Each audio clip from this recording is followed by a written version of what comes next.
ngasih support tuh nggak pernah kepanjangan rasanya tuh nggak cukup waktu 5 menit aja ya. Baiklah Masya Teh Iin, terima kasih sekali lagi, beliau adalah founder dari DN. Teman-teman untuk yang, sudah gabung atau belum gabung ya, boleh langsung cari komunitasnya di Facebook dan juga di Instagram boleh ikut, di-follow juga.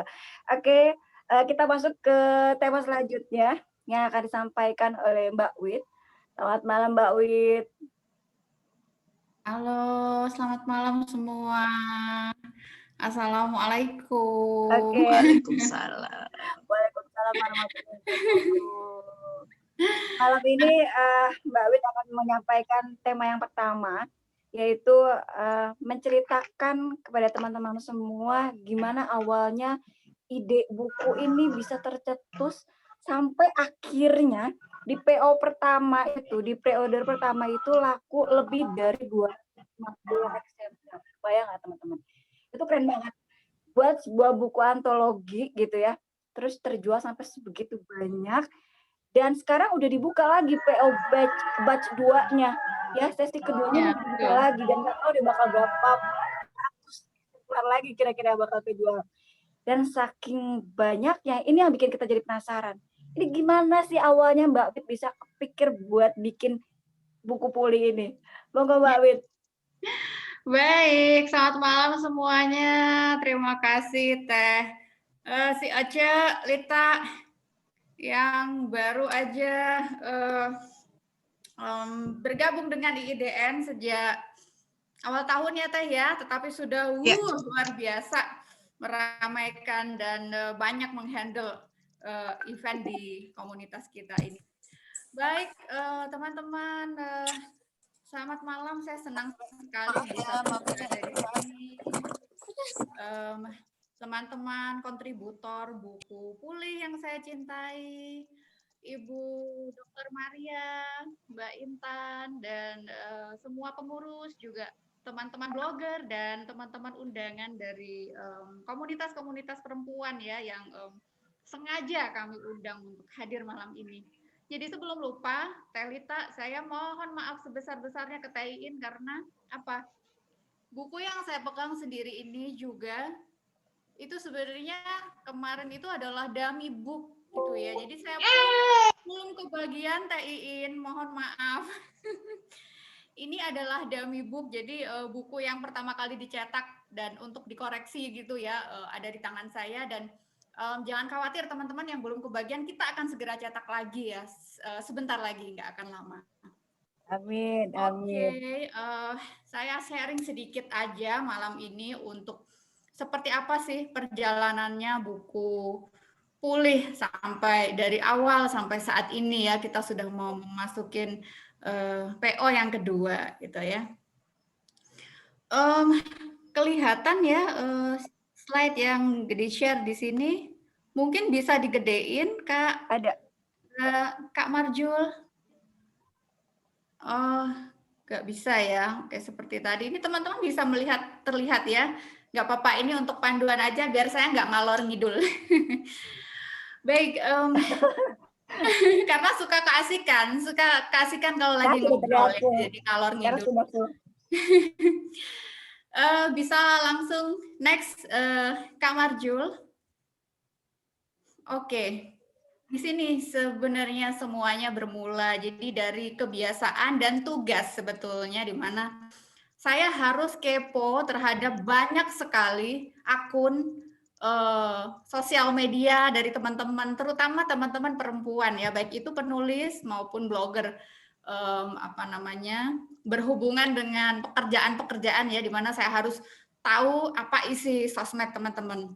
Terus juga sering banget juga harus kepo dengan isi blog teman-teman. Jadi saya bisa dibilang puluhan atau bahkan ratusan blog milik teman-teman itu saya bisa hafal luar kepala seperti apa sih isinya. Nah, dari situ ada sebuah pemikiran bahwa iya ya benar ya, mungkin tulisan adalah jendela jiwa gitu loh, tempat kita melongok ke dalam jiwa yang mungkin kita tadinya nggak tahu akhirnya kita menebak-nebak apa yang terjadi dengan orang ini. Kok tulisannya nyinyiran? Apa yang terjadi dengan orang ini? Kok tulisannya selalu berbagi kepedihan, kepahitan gitu ya. Seperti itu teman-teman awalnya ya. Tadinya sih itu nggak masuk ke hati ya, karena hanya sebatas seperti pekerjaan saja ya, di mana ya sudahlah yang seperti ini kita hindari. Kita lebih fokus untuk banyak bekerja sama dengan penulis-penulis yang kontennya itu positif gitu loh, termasuk bagaimana cara sehari-harinya mereka nyetatus gitu ya.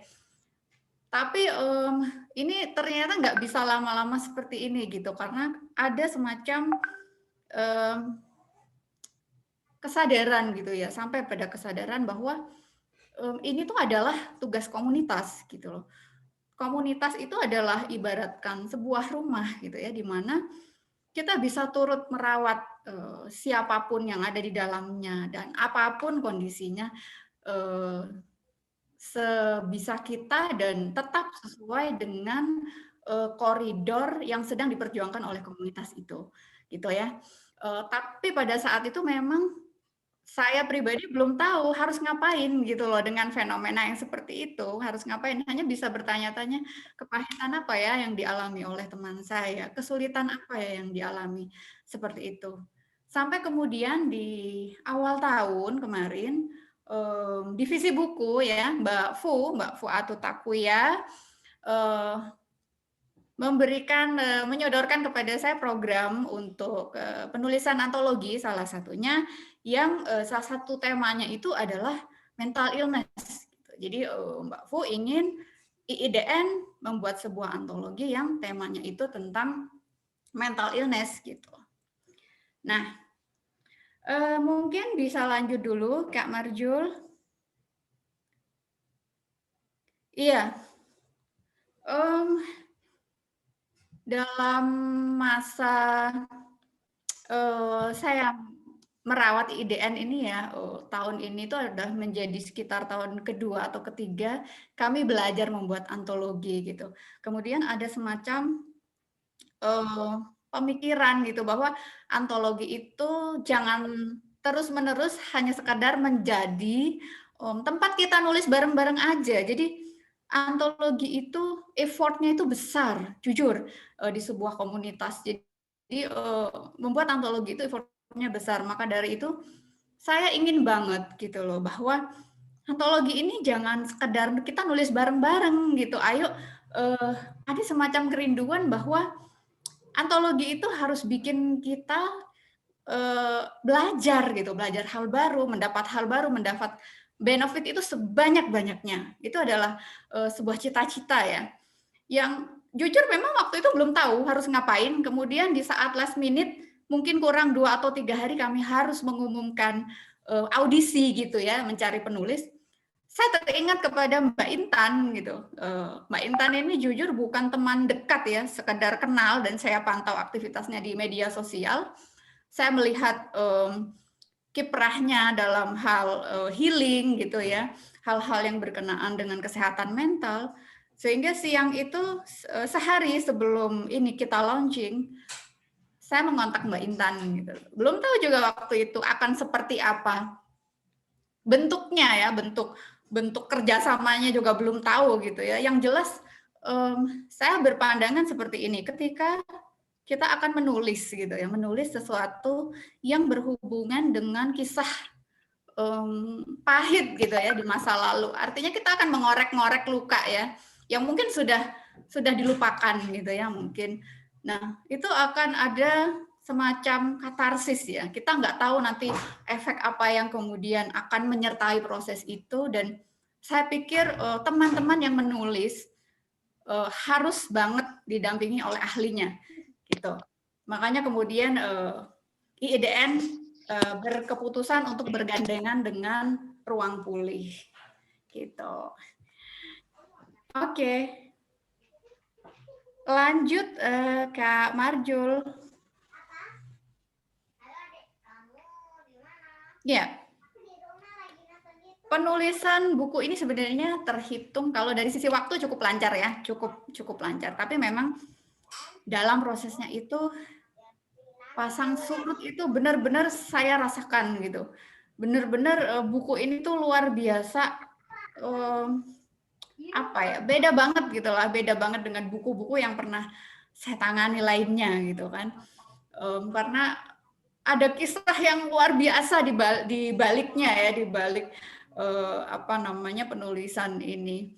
Dan pasang surut itu terasa banget karena kami sadar timing setiap orang untuk pulih itu tidak sama gitu ya. Jadi ketika proses ada yang merasa ada yang nggak sreg gitu ya dengan metodenya kah, dengan apanya ya, namanya juga timing ya. Jadi ketika memang Tuhan belum menggariskan ini pulih ya, mungkin dia tidak akan pulih gitu, meskipun sudah kita temani gitu ya, kita temani gitu. Jadi ada juga beberapa yang memang belum selesai gitu ya, belum berproses dengan optimal gitu. Kemudian yang kedua, pulih juga melibatkan banyak banget aspek ya. Jadi kan ini juga berhubungan sama orang lain juga. Kadang juga berhubungan dengan yang namanya mungkin aib gitu ya, aib diri atau aib orang lain juga, termasuk faktor eksternal ya. Jadi ketika seseorang memutuskan untuk pulih, di sini ada yang kalau orang Jawa bilang gandoli gitu ya. Jadi ada yang tidak berkenan gitu loh dengan proses-proses itu, dan itu terjadi di dalam proses yang kami jalani ini gitu. Jadi ada juga masanya kontributor juga berguguran ya, jadi ada yang ya udah aku nggak lanjut kayak gitu ya. It's okay karena tidak ada alasan untuk kami menghakimi ya, karena itu tadi timingnya belum pas mungkin. Kemudian yang terakhir juga tulisan belum memenuhi kriteria. Kalau ini mungkin karena hal teknis ya, hal teknis yang terkait dengan teknis penulisan gitu. Jadi ya seperti itulah pasang surutnya di dalam proses buku pulih ini kami bikin ya. Seperti itu. Lanjut Kak Marjul. Oke. Ternyata sudah sampai di akhir cerita ya kita ya.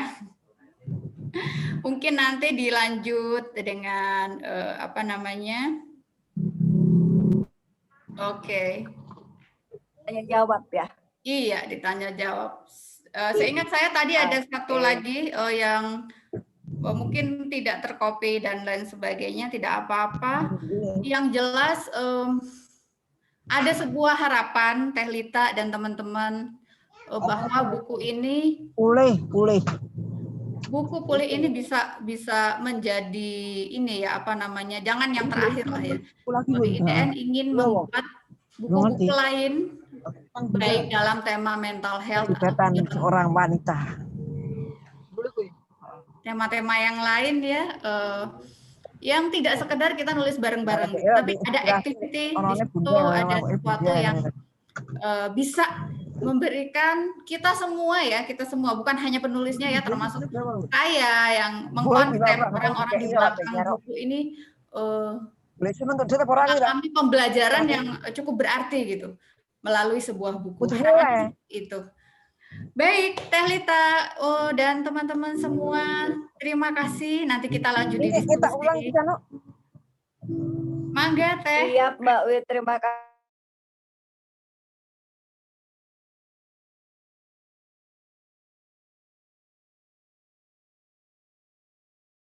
Oke, terima kasih Mbak Wit. Buat teman-teman yang audionya masih nyala, boleh tutup dulu ya. Izinkan kami bicara sebentar. Nanti ada tanya jawab setelah semua narasumber berbicara. Oke, terima kasih Mbak Wit. Lanjut kita ke Dr. Maria Rini. Dr. Maria sudah ada di sini. Selamat malam semuanya. Suaranya? Ya, terdengarkah suara saya? Nah, ini baru kedengaran. Dr. Maria, apa kabar? Baik, luar biasa. Bagaimana dengan teman-teman semua ini? Teman-teman IIDN? Semuanya sehat? Alhamdulillah, sehat. Iya, di masa yang sehat banget sehat sampai banget ya, di masa yang dimana kita harus menyesuaikan dengan kondisi yang baru ini. betul. Semua dalam keadaan sehat, apalagi ibu-ibu Baik ini dokter, ya, yang harus mengurusi keluarga, harus mendampingi anak-anak belajar. Waduh, luar biasa sekali. Senang sekali saya bisa melihat Mbak Lita, Mbak Wit ya. Halo Mbak Wit, akhirnya saya bisa melihat wajah cantiknya Mbak Wit. Kemudian siapa? Ada Mbak Intan ya. Saya tidak lihat. Iya. baik dokter, terkait dengan acara kita malam hari ini, dokter akan berbagi tema, berbagi kisah tentang bagaimana sebetulnya peran komunitas dan penulisan buku pulih dalam memelihara kesehatan jiwa. Begitu ya dokter ya? Oh, sebetulnya saya hanya ingin mendengar ini malahan ya. Ingin menjadi pendengar bagaimana Dokter kok teman-teman dan gitu? Saya komunitas jadi ini kaget. menggeluti kehidupan dalam berkomunitas gitu ya. Tapi oke lah, sedikit tentang bagaimana peran komunitas di dalam kesehatan jiwa ya. Karena ini bulan Oktober, kalau 1 minggu yang lalu kita memperingati Hari Kesehatan Jiwa Sedunia ya. Ruang Pulih beserta dengan ibu-ibu doyan nulis juga sudah memulai 1 minggu yang lalu. Kemudian hari ini grandnya ya, launching dari si cantik berwarna kuning ya. Saya tadi sibuk mencari baju saya yang ada bunga warna kuningnya, ada enggak ya gitu ya. Dan saya dapatkan ternyata tidak terlalu kuning. Karena cantik sekali bukunya. Oke. Ya. Komunitas sendiri kita artikan sebagai suatu kelompok ya, di mana mempunyai suatu ketertarikan pada hal yang sama. Sekilas seperti itu yang saya ketahui tentang sebuah komunitas. Bagaimana Mbak Iin nanti mungkin membenarkan pengertian saya tentang komunitas ya, sebagai ketua komunitas yang sudah lama berkecimpung di komunitas. Ya, terkait dengan kesehatan jiwa. Beberapa komunitas yang saya kenal, yang saya juga kadang-kadang ikut di dalam kegiatan mereka, ada komunitas peduli skizofrenia Indonesia ya, KPSI ini berkutat dengan kesehatan jiwa. Komunitas bipolar care Indonesia, komunitas lagi apa itu paguyuban jiwa sehat, ada paguyuban yang lain yang memang konsen di dalam kesehatan jiwa. Luar biasa sekali bagaimana peran komunitas. Kita ketahui bahwa sebagai seorang manusia, kita butuh suatu kelompok. Manusia adalah makhluk sosial ya. Selalu butuh kehidupan sosial untuk saling memberi dan juga diberi. Manusia membutuhkan seseorang ya atau orang lain untuk bisa mengeluarkan, memberikan cintanya. Begitu juga manusia, kita sebagai manusia juga membutuhkan perhatian dan cinta dari orang lain. Nah, di dalam suatu komunitas, di dalam ketertarikan yang sama, rasa ini bisa terbentuk ya, karena ada rasa senasib, sepenanggung. Jadi sangat besar sekali peran komunitas di dalam kesehatan jiwa sebagai penopang dari kesehatan jiwa kita semua. Khususnya untuk perempuan nih. Tadi sempat ngobrol tentang siang tadi bersama juga dengan Alzheimer Indonesia. Kami mengobrol tentang bagaimana peran caregiver pada orang dengan demensia atau pikun. Ya, ternyata di dalamnya caregiver terbesar itu perempuan. Jadi perempuan ini memang luar biasa. Kalau dikatakan perempuan itu sejak dijadikan perempuan, memang ada suatu sampel ya, dirinya bahwa perempuan itu harus bisa ini, perempuan harus bisa itu, perempuan harus sabar, perempuan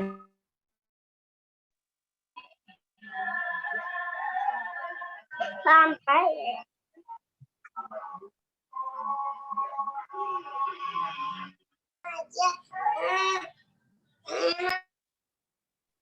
Maaf dokter sebentar di dulu sebentar karena masih ada beberapa partisipan yang masih tidak mematikan audionya. Jadi agak keganggu nih dokter. Iya, justru inilah keriuhan acara ini ya. Inilah keluarga dengan segala dinamikanya, segala keceriaannya, ada suara putra-putra yang lucu. Saya kira itu ya bisa kita terima ya, tidak apa-apa. Yang penting bahwa acara ini bisa berjalan dengan lancar, dengan baik gitu. Ya, kembali lagi tadi peran perempuan yang memang secara kodrati berbeda dengan laki-laki ya, berbeda dengan kaum yang berbeda gender gitu. Ya itulah memang yang adanya laki-laki dan perempuan. Dan kita menerima itu sejak kita lahir sudah terstigma, bukan terstigma ya, istilahnya apa ya tadi saya mengatakan, terlabel bahwa kamu perempuan loh, harus begini loh gitu. Dan ini menyebabkan di dalam pertumbuhan, perkembangan seorang anak menjadi dewasa, seorang anak perempuan menjadi seorang wanita, memang berbeda dengan seorang laki-laki. Kita selalu mengatakan bahwa kita berbagi peran dengan laki-laki, tapi memang ada hal-hal yang hanya bisa diberikan oleh seorang perempuan, hanya bisa dilakukan oleh seorang perempuan, yaitulah kodrat perempuan, yaitu mengandung, melahirkan, dan menyusui. Hal yang tidak akan pernah bisa dilakukan oleh seorang laki-laki. Di dalam perkembangannya tadi begitu banyak romantika kehidupan perempuan. Kalau tadi saya mendengarkan banyak ya di tulisan-tulisan ini beberapa tentang kepedihan di masa kanak-kanak, ya, dan itu terbawa ketika menjalin hubungan dengan seseorang. Berlanjut pada waktu bagaimana membentuk suatu keluarga, harus hidup bersama dengan seorang pendamping, seorang laki-laki yang tumbuh, berkembang dengan nilai-nilai yang mungkin tidak sama. Dan ini menjadi cerita yang sangat menarik di dalam Si Cantik Pulih itu. Ya, bagaimana para ibu-ibu ini, para perempuan yang luar biasa ini akhirnya bisa mengetahui bahwa saya berhak atas kesehatan jiwa saya. Nah, ini yang saya kagumi dari buku pulih ini. Ya, saya berhak menentukan pilihan bahwa saya berhak mendapatkan kesehatan secara mental, bahwa saya berhak mendapatkan suatu kebahagiaan. Sekali lagi saya ucapkan selamat untuk Ibu-Ibu Doyan Nulis atas terbitnya buku pulih yang luar biasa. Dan seperti pada awal ibu-ibu ini ya, Mbak Maria dengan Mbak Wit ya, mengatakan sejak awal, iya, buku ini tidak menjadi sah gitu ya. Buku ini harus mempunyai arti, harus memberikan makna bagi pembaca ya, khususnya perempuan dan juga semua pembaca untuk bangkit dari keterpurukan, bangkit dari trauma dan menyongsong masa depan yang lebih bahagia bersama dengan orang-orang yang kita cintai, bersama dengan teman, bersama dengan sanak keluarga dan juga komunitas yang menjadi penopang kebahagiaan kita semua. Ya, saya kira itu yang bisa saya sampaikan. Mungkin nanti di dalam acara ini kita bisa berbagi, bisa ada hal-hal yang kita diskusikan bersama. Demikian Mbak Lita, saya kembalikan pada Mbak Lita. Terima kasih. Baik, Dokter Maria. Duh, dari pertama kali lihat mukanya dokter ini adem ya. Jadi kalau pasti setiap orang yang ketemu sama dokter hilang kayaknya masalahnya langsung ya. Terselesaikan masalahnya semua. Gimana kemarin pengalaman mendampingi para kontributor yang menulis kemarin, Dokter? Ya, luar biasa ya, luar biasa sekali. Juga dengan Mbak Intan yang luar biasa ya dalam memberikan terapi itu. Saya bilang, bisa enggak ya ini ibu-ibu ini sampai akhir selesai ya? Karena Mbak Intan kan selalu konsisten ya. Step-stepnya selalu konsisten. Ya, ketika jatuh bangun antar kelompok ini yang berdua-dua ini, ya saya membaca ketika yang satu mulai melemah, yang satu membangkitkan ini, wah luar biasa sekali ini ibu-ibu ini. Makanya saya, benar-benar saya harapkan bahwa buku ini nanti akan menjadi pencerah bagi pembacanya ya, karena memang terbentuk di dalam suatu proses dengan dinamika yang luar biasa, dengan romantikanya ya, ada tangisan, ada tawa, mungkin ada juga ke perbedaan pendapat ya. Ini bagian dari bagaimana kita mengelola hidup ini ya, mengelola emosi, bagaimana kapan kita harus maju, kapan kita harus mundur, kapan saya harus bicara, kapan saya harus diam dulu. Ini kan bagian dari perjalanan 1 bulan bersama ibu-ibu ini. Ini yang saya luar biasa, meskipun saya tidak mengikuti secara intens ya, tapi kalau baca, luar biasa sekali deh ibu-ibu ini. Ya, sampai pada akhirnya selesai, kemudian muncul buku dengan tampilan yang sangat manis, sederhana tapi manis, ya, melambangkan bagaimana ibu-ibu ini, semanis ibu-ibu ketika dipulihkan, ketika menyadari bahwa saya berhak atas kebahagiaan, saya berhak atas kehidupan yang lebih baik, kehidupan yang lebih bahagia bersama dengan keluarga-keluarga saya. Demikian, Mbak Rita. Baik, Dokter Maria. Aduh, beneran. Nggak cuma saya doang yang bilang kalau lihat Dokter Maria ini langsung bikin adem anjes gitu ya. Kalau mau konsultasi apapun kayaknya udah masalah selesai deh.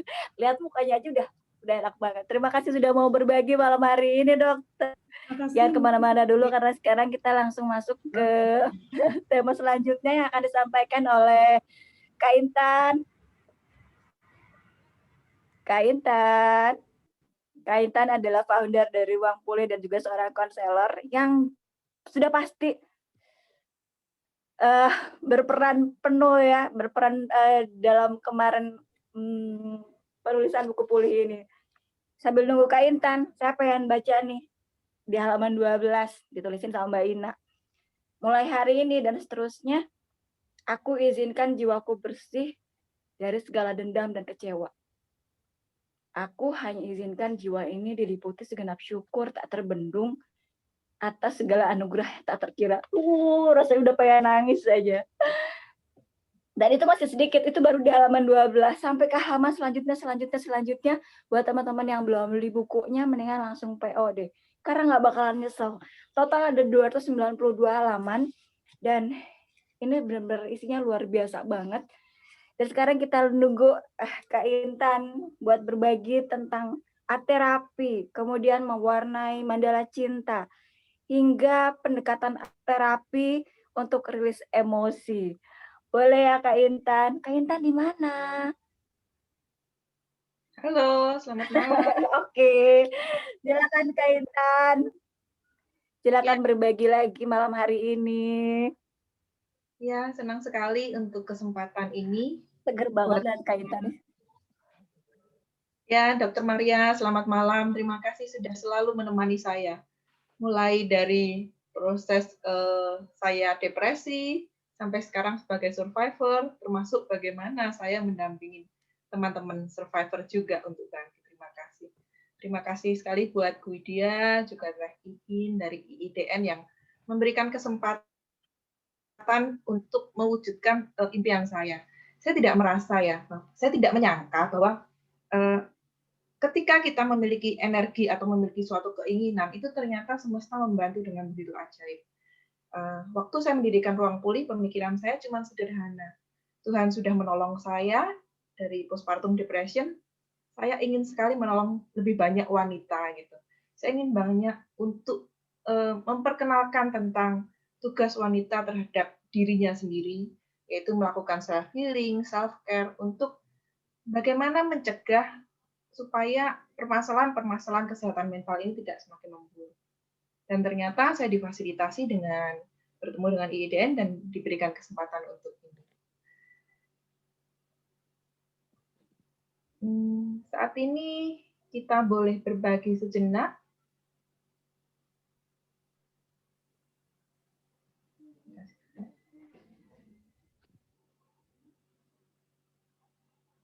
Kemarin waktu kita share, kita akan bilang bahwa buku ini diharapkan untuk dapat menjadi energi yang memvibrasikan sesuatu yang lebih positif, di mana pada setiap orang bertanggung jawab untuk pulih.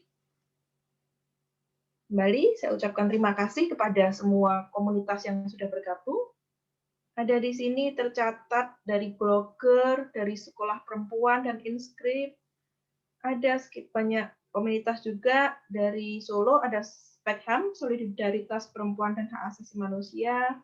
Ada Memilogi, ada Bersama Sang Pendidik, bersama dengan kami. Ada Yayasan Titari, support group penyintas autoimun. Ada Pleded Solo Raya, juga ada Strong Mind Solo. Dan beberapa komunitas yang menyusul yang tidak sempat untuk saya sebutkan. Saya ucapkan terima kasih sekali untuk kesempatannya dan dukungannya terhadap kesehatan mental bagi para perempuan khususnya. Kita akan melihat fakta kesehatan mental yang terjadi. WHO menyatakan bahwa 1 dari 4 orang dunia akan mengalami gangguan mental setidaknya 1 kali dalam fase hidupnya. WHO juga menyampaikan sekitar 450 juta orang saat ini mengalami gangguan mental dan hampir 1 juta orang melakukan bunuh diri setiap tahunnya. Sebagai tambahan, WHO mempublikasikan bahwa depresi diperkirakan akan menjadi penyebab kedua kelumpuhan dan kematian pada tahun 2020 dan menjadi beban nomor 1 pada tahun 2030. Jika ada sesuatu yang mungkin lebih terupdate dari Dr. Maria boleh koreksi. Sementara itu, menurut riset Kesehatan Dasar 2013, prevalensi gangguan jiwa berat di Indonesia mencapai 1,7 per miliar. Hal ini berarti 1 atau 2 orang dari 1.000 penduduk Indonesia mengalami gangguan jiwa berat. Waktu itu disampaikan juga bahwa Dr. Eka Fiora SPKJ, selaku Direktur Bina Kesehatan Jiwa Kementerian Kesehatan RI, turut mengemukakan pengobatan gangguan jiwa di Indonesia mengalami kesenjangan sebesar lebih dari 90%. Artinya, kurang dari 10% orang yang mengalami gangguan jiwa mendapatkan layanan terapi oleh petugas kesehatan. Akhirnya, suatu pertanyaan kepada kita sendiri, yang bertanggung jawab kepada diri kita sendiri. Apa sih yang kita bisa lakukan untuk membantu pulih? Kita ketahui bahwa segala trauma kita itu bukan kesalahan kita, tetapi bagaimana kita sembuh itu adalah tanggung jawab kita. Saya menyatakan ruang pulih selalu mencoba untuk menceritakan bahwa setiap individu itu mempunyai warna. Bahwa warna itu mewakili jiwa. Jadi setiap orang, kalau saya analogikan, saya suka mengatakan bahwa setiap orang itu punya warnanya sendiri. Gitu. Kalau saya suka dengan warna kuning, jadi hari ini saya pakai baju warna kuning. Lalu beberapa orang suka dengan favorit color-nya merah atau hijau dan biru. Setiap orang itu punya warna tersendiri. Nah, melalui buku pulih ini, setiap orang bercerita tentang bagaimana dia bangkit untuk menceritakan warnanya, menceritakan ceritanya. Dan yang menarik adalah setiap orang mempunyai ceritanya sendiri-sendiri. Dan dari warna itu, dia tidak mempunyai satu warna saja, tetapi menjadi beberapa warna. Nah, ini setiap individu adalah istimewa. Kalau kita lihat di diagram warna atau di beberapa macam warna, ternyata untuk kata kuning gitu aja, ternyata kuning itu ada macam-macam. Dan itu yang terjadi di antara setiap orang. Ada warna-warna yang istimewa di dalam diri kita. Nah, sekarang nih, kita kan tadi sudah mewarnai mandala ya. Nah, buat yang sudah mewarnai mandala khususnya, saya minta untuk kita lebih interaktif. Jadi boleh membuka videonya semua dan mengambil mandalanya. Silahkan menunjukkan gambar mandalanya dan mencet di chat box nih, gimana perasaannya ketika mewarnai mandala itu. Silahkan, ditunggu gambarnya. Bagi semua peserta, Boleh teman-teman yang punya buku mandala. Kebetulan saya nggak ada, tinggalan di rumah ibu. Boleh teman-teman ditunjukin buku mandalanya. ya kemarin ada tugas mandala, Ya sama Mbak Siti juga ketinggalan. ya ada tugas mandala cinta yang semua boleh ini, silahkan dituliskan bagaimana perasaannya, atau ada yang mau share, silahkan dibuka mic-nya. Gimana perasaannya ketika menggambar gambar mandala ini? Silahkan boleh angkat tangannya yang mau share. Boleh langsung audionya dibuka ya. Ya, Lesti, silahkan. Boleh teman-teman? Ya, makasih. Assalamualaikum, selamat malam semuanya. Mbak Intan, makasih. Baru pertama kali nih, tadi sore-sore, jadi segera kebetulan nggak ada ini, printnya lagi ngadat ke depan, terus ini saya suka ya, sudah lama saya nggak mau warna, padahal latar belakang saya arsitek. Saya dari dulu nggak terlalu ini warna ya. Tadi saya sukanya tuh warna merah, warna-warna terang. Merah, biru yang tajam, warna terang. Cuman di sini tadi saya memberanikan diri, saya mulai bersahabat untuk menggunakan warna-warna yang saya tidak nyaman. Jadi warna coklat saya nggak terlalu suka, saya coba.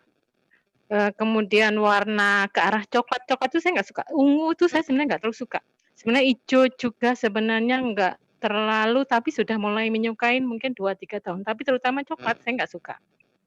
Tapi ternyata begitu saya memberanikan mulai warna, ternyata lah Kak Fata tuh bagus tuh gitu loh. Jadi saya kenapa? Udah jelas? Warnanya ditunjukkan apa mandalanya? Oke.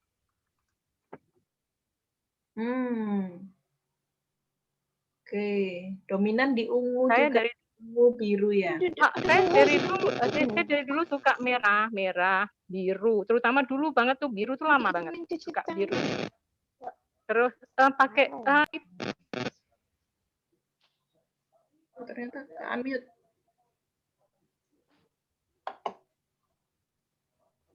Sorry Mbak Esti masih ke-unmute.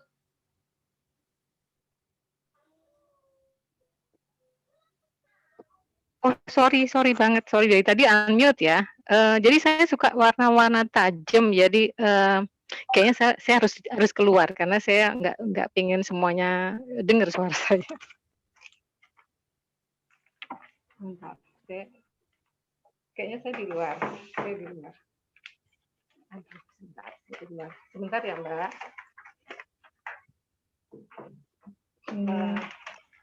Nggak apa-apa, buat share ya, kita share.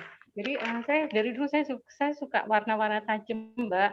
Jadi warna merah, warna biru agak lama saya suka, terus kemudian merah, kuning juga saya suka, tapi saya nggak terlalu suka warna ungu, pink nggak terlalu suka. Kalaupun pink suka yang tajam, yang shocking pink.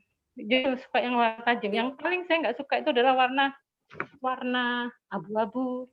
Warna ungu juga saya nggak suka, terus kemudian warna coklat saya nggak suka.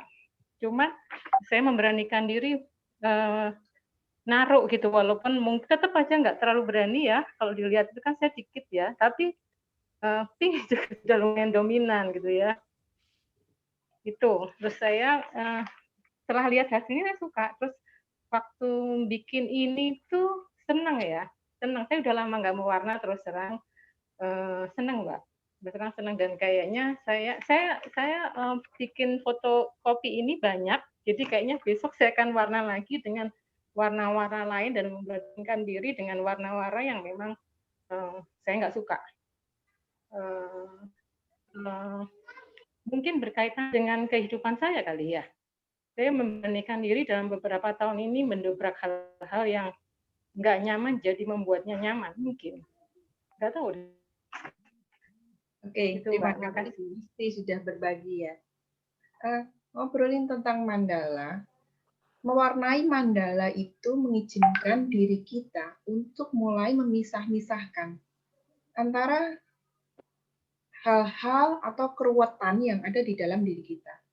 Ketika kita berbicara tentang mandala, tentang art terapi, kita sebetulnya berbicara tentang unconscious, yaitu bawah sadar kita, conscious, yaitu sadar kita, dan supraconscious, yaitu diri kita sadar yang paling di atas, the higher self. Nah, di dalam mewarnai itu, kita biasanya sering secara tidak sadar kita menuangkan apa yang ada di bawah sadar kita. Tadi contohnya ketika Mbak Esti mencoba untuk mendobrak hal yang nggak disukai, dia pun akhirnya mencoba untuk tidak memakai warna-warna yang dia tidak suka gitu, dan ternyata bagus juga. Nah, yang ditanyakan di sini, Mbak Lita boleh dibantu untuk membaca. Sudah banyak Mbak, kalau di kolom sudah banyak banget. Iya, boleh Mbak. Boleh, kita sudah langsung bisa masuk ke tanya jawab aja langsung Mbak Intan, atau mau diselesaikan dulu materinya mungkin? Oh, oke. Kita selesaikan dulu ya berarti ya. Bentar, tunggu.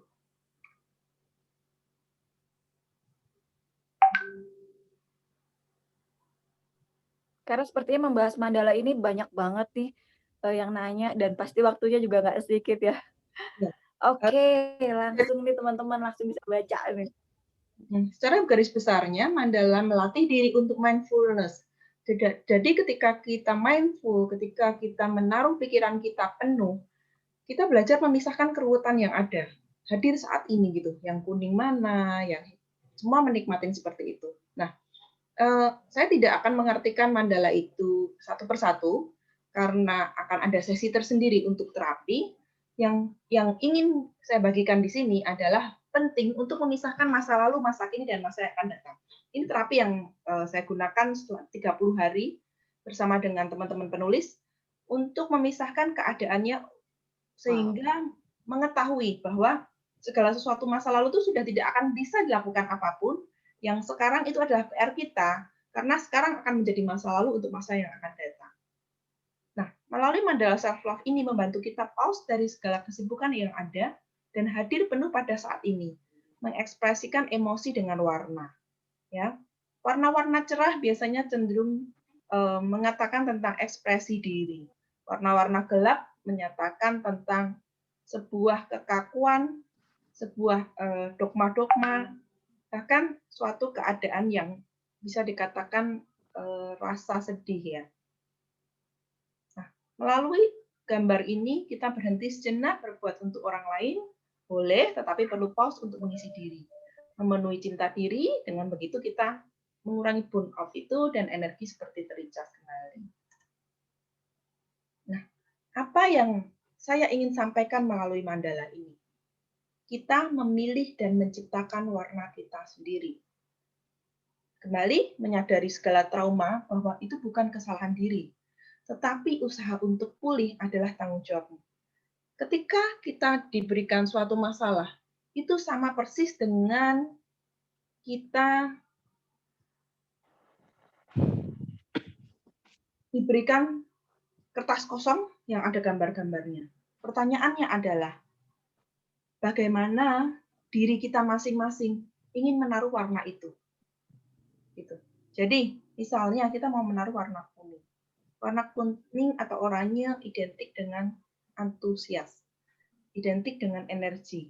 Nah, pada saat kita mewarnai, pada saat perasaan kita buruk dan kita memilih warna hitam atau warna coklat, lalu kita ganti dengan warna-warna yang cerah. Apa yang terjadi? Perasaan berubah atau tidak? Ada yang boleh? Berubah. Ini? Ya, perasaan menjadi berubah. Itulah sebenarnya yang ingin saya sampaikan, bahwa kita itu punya loh cara untuk pause sejenak dan kita memilih perasaan kita untuk tidak larut. Untuk aku mau untuk saya sadari bahwa saya sedang sedih, tetapi saya mau berhenti sejenak supaya saya tidak terlarut terhadap kesedihan itu. Sebetulnya itu adalah cara kita untuk mengelola emosi. Melalui mandala ini saya ingin mengajarkan tentang fase pause Di mana ketika emosi itu berpengaruh, ketika amigdala itu berperan, kita masih mempunyai jeda di emotional intelligence dikatakan bahwa kita masih mempunyai jeda 6 detik. 6 detik untuk bernafas, untuk fokus kepada nafas masuk, nafas keluar, sehingga oksigen itu terpompa di otak, sehingga kita masih mempunyai berpikir untuk memilih emosi. Seperti itu. Saya lanjutkan slide-nya.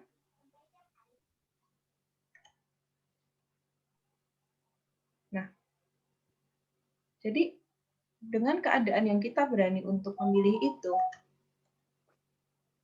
kita bisa memberikan energi terbesar di dalam hidup kita. Energi terbesar itu apa? Cinta. Nah, coba saya ingin tanya semua di sini, saya stop dulu ya. Siapa yang pernah jatuh cinta? Angkat tangan coba.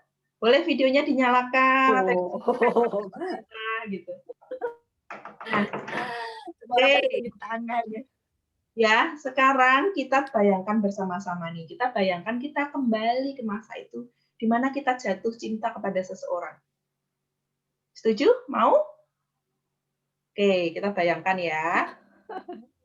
Bersama-sama kita bayangkan perasaan kita jatuh cinta kepada seseorang. Kita izinkan diri kita merasa begitu bahagia karena kita jatuh cinta kepada seseorang. Oke. Selanjutnya naikkan perasaan itu. Saya akan hitung sampai 5. Ketika itu naik ke atas, berarti kita akan semakin berbahagia, kita akan semakin 1, kita semakin jatuh cinta. 2, rasakan jatuh cintanya. Bisa merasakan? Kalau bisa merasakan, tangannya boleh digerak-gerakkan seperti ini. Yang merasakan jatuh cinta, tangannya boleh digerak-gerakkan, angkat tangannya. Oke, 3, rasakan jatuh cintanya semakin tinggi. 4, rasakan. Yang kelima, rasakan. Nah, sekarang anggap perasaan itu untuk kita. Ya, kita bayangkan bahwa kita sedang jatuh cinta dan orang itu tuh ternyata kita gitu yang kita buat jatuh cinta. Gitu. Silahkan yang bisa tangannya boleh digerak-gerakkan seperti ini. Bayangkan bahwa jadi balik perasaan jatuh cinta itu untuk kita. Jika sudah, tangannya digerak-gerakkan ke sini. Oke, bagus sekali. Saya cek ya semua ya. Wow, semua sudah bisa merasakan ya. Rasakan kalau orang jatuh cinta itu kan katanya tai kucing rasa coklat tuh. Nah, coba rasakan itu semua. Itu jadi orang yang kita jatuhin cinta itu ternyata kita gitu loh. Oke, rasakan. Dalam sejenak perasaan kita akan switch. Energi kita pun akan berubah. Kita akan sangat happy.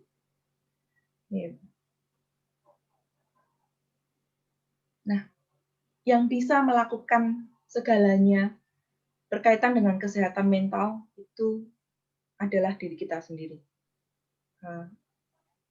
Melalui ruang pulih, saya fokus kepada pendampingan ya. Pendampingan kepada penyadaran bahwa semua ini tanggung jawabmu. Teman-teman psikolog, teman psikiater, termasuk kami konselor, kami hanya diibaratkan sebagai seorang bidan, di mana kami bertujuan untuk membantu melahirkan. Tetapi yang melahirkan itu diri kita sendiri. Kembali kan, cintai dirimu dan temukan warnamu. Setelah pulih, kita pun harus berlatih dan berkembang.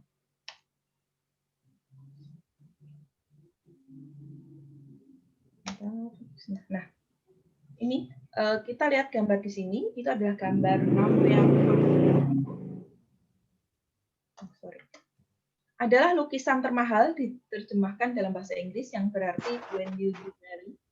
Merupakan salah satu lukisan paling mahal di dunia yang dilukis oleh Paul Gauguin pada tahun 1892.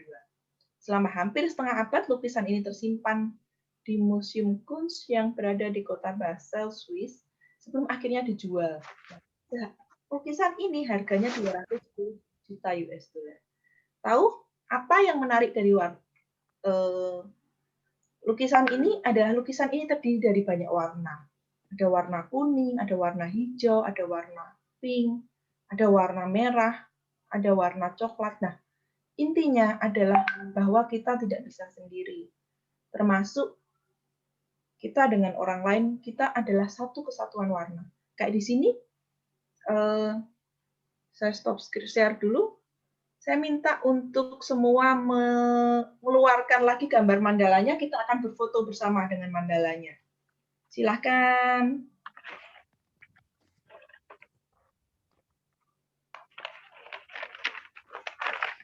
Maria atau Kak Anna bisa membantu foto? Siap, Mbak. Bisa dengan ini ya, HP-nya ya? Apa? Iya, Mbak. Silahkan dilihatkan ya, dipenuh ya. Boleh teman-teman yang punya mandalanya langsung dikasih lihat, langsung Maria, screenshot nih. keluarkan. Ya, kita screenshot ya.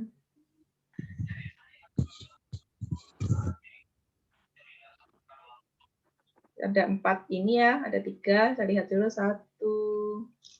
Oke, ada 5 halaman ini. Oke, wow, bagus-bagus. 2. Oke, tunggu halaman ketiga.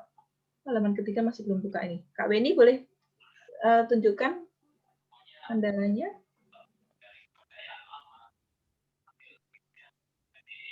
Ya. Oke. Wah, bagus-bagus.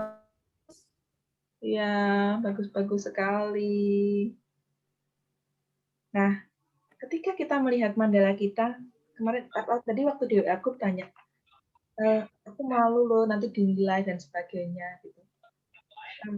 Ini yang menarik di kita, khususnya pada generasi, kita bilang generasi dari X ke Y ya, dimana kita semua ketika disuruh menggambar dulu, ingat nggak? Gambarlah gunung gitu. Apa yang muncul gunungnya? Ada gambar gunung, lalu tengahnya ada jalan. Saya klik. Iya betul. Gambar dengan cara yang sama, gitu kan? Nah,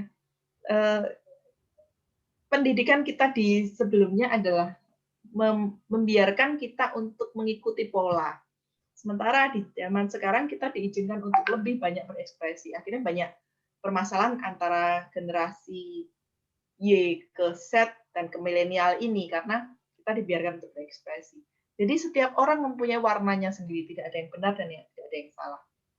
Semua keindahan ternyata kita bisa ciptakan loh. Kita bisa pilih loh. Seperti itu. Nah, ternyata banyak hal-hal yang berkaitan dengan diri yang kita tidak mampu untuk mengeluarkan warna kita sendiri. Nah, itulah Ruang Pulih lebih fokus kepada psikoedukasi daripada konseling. Konseling kami menerima, tapi lebih ke psikoedukasi, supaya kita mengerti dan mengenali apa yang terjadi di dalam diri kita. Kita ada mulai dari kelas donasi sukacita, lalu ada juga kelas berbayar, juga kadang saya sering buat juga untuk kelas-kelas gratis. Yang kelas kita yang paling terdekat adalah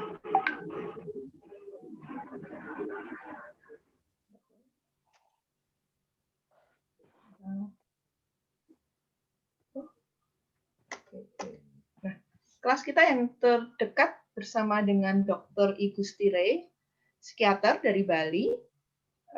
Ini ada kelas Inner Child yang ada terapi dan grup konselingnya. Empty Chair Work for Adult Survivor of Childhood Trauma. Dan untuk hari ini kita memberikan harga khusus yaitu potongan 75.000. Jadi harga normal kelas ini bisa ini dengan 200.000 untuk semua pincang pulih. Nah, ngobrolin tentang inner child ini, banyak seseorang yang terblok atau terkotakkan dengan isu-isu permasalahan masa kecil. Ini membuat seseorang juga kehilangan warnanya.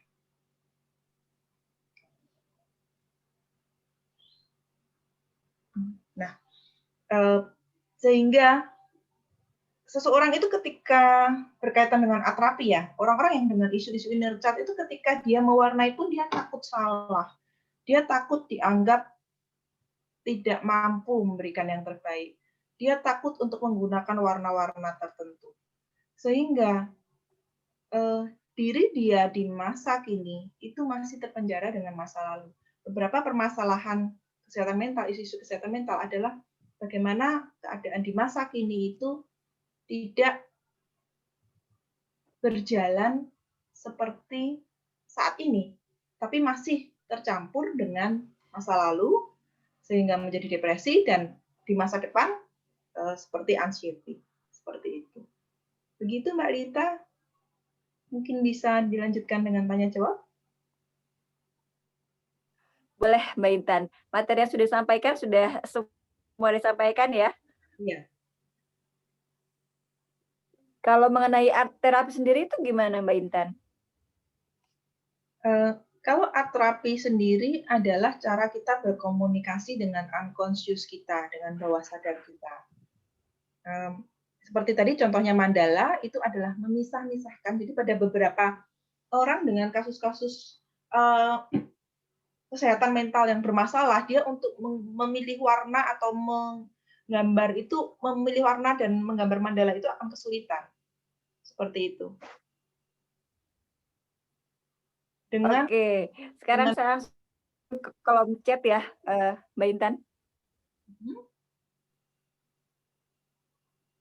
Dokter Maria juga masih ada di sini kan ya, Mbak Wit juga masih ada. Saya langsung scroll dulu ke atas, karena di sini ada pertanyaan untuk Dokter Maria.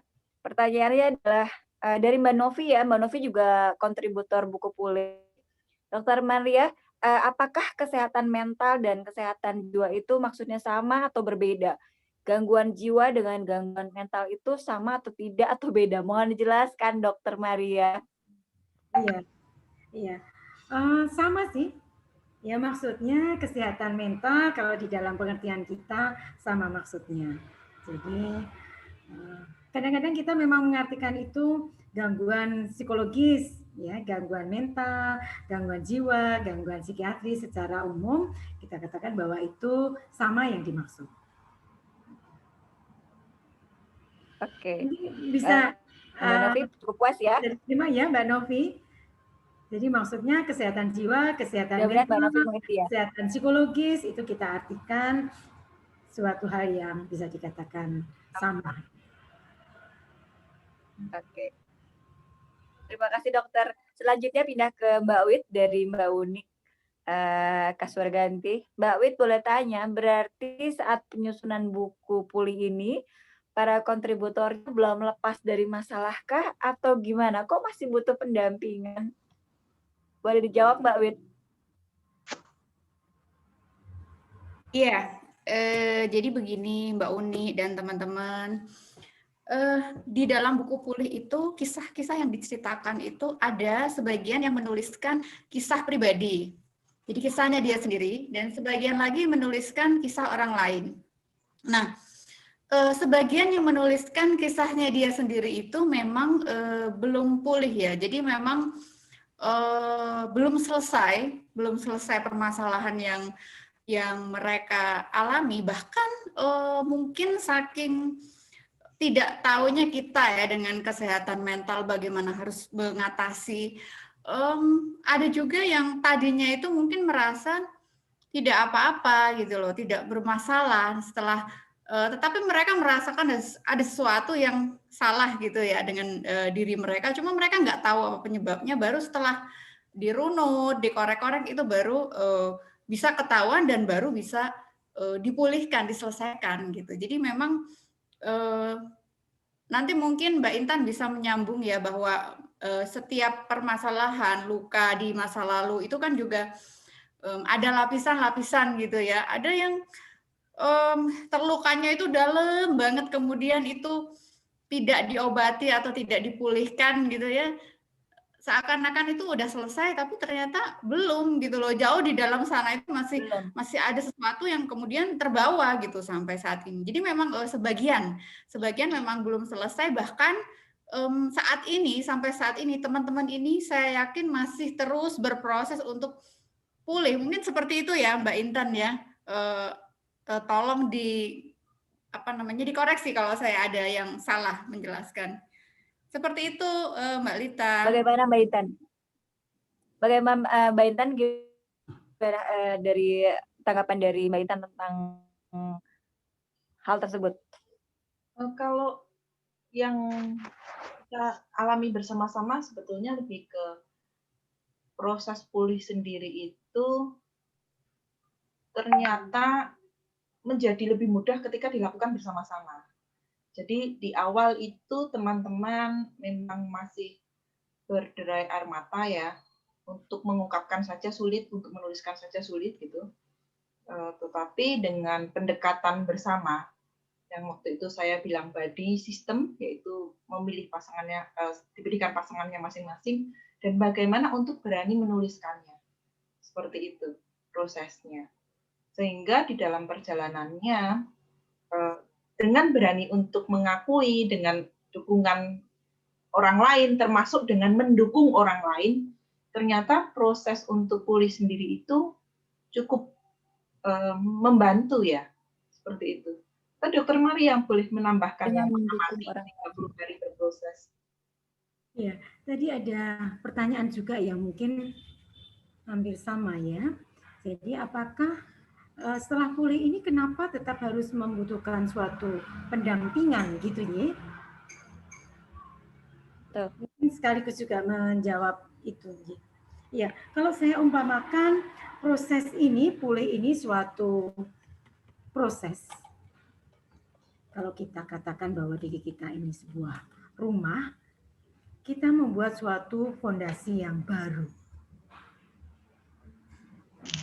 Dan fondasi ini tentu saja fondasi yang kita harapkan lebih kuat, lebih bisa menopang.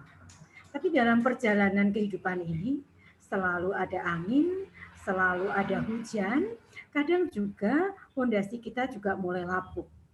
Karena itu selalu rumah ini harus dipelihara. Fondasi memang sudah dikuatkan, tetapi guncangan akan selalu datang. Apakah memang dalam pemeliharaan ini selalu membutuhkan pendampingan? Tidak selalu.